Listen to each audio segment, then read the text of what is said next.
আসসালামু আলাইকুম সবাইকে। তো আমি চলে আসলাম আমার শ্বশুরবাড়িতে আর একটা ভিডিও নিয়ে। তো সেখানে যাওয়ার পর সায়হান আব্বুজান মানে অনেক খুশি ছিল। সে দিন রাত খালি খেলাই করতো। দেখেন মাটিতে শুয়ে পড়ে খেলা করতেছে। তো এই যে জায়গাগুলো দেখতেছি এগুলো সবই আমার দাদা শ্বশুরের। এখানে 2-3টা পুকুর আছে, আরও মানে পেছন সাইডেও আছে পুকুর, মাঝে বাড়ি। তো আশেপাশে সব ধানের জমি আর পুকুর। এখানে ইনশাল্লাহ একটা মসজিদ দিবে। তো সামনে দেখতেছেন যে মাটিগুলা আছে, এখানে মাটি ফেলতেছে। এখানে তারা নিজস্ব একটা মসজিদ দিবে।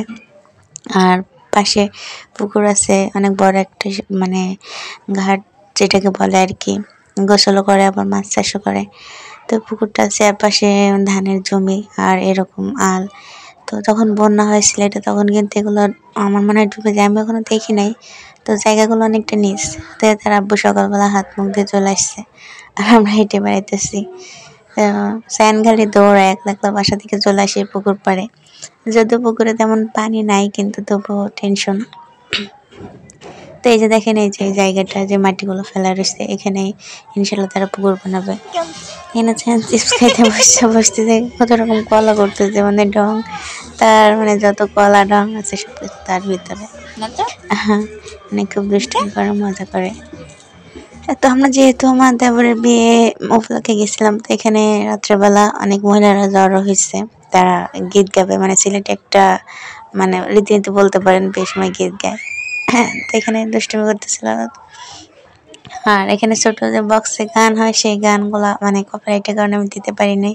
তো গানে এখানে আমার ছেলে নাচ করছিল, সাথে তার ছোট কাকাকেও টেনে নিতেছিল, মানে সেও নাচবে, অন্য কেউ নাচাবে, এরকম আর কি।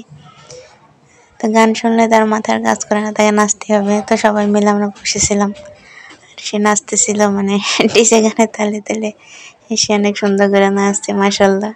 তার আমরা সবাই মিলে দেখতেছিলাম, আর সে নাচতেছিল, অনেক খুশি হইতেছিল। আর মন চাইলে জায়গা থেকে টেনেও নিতেছিল নাচার জন্য।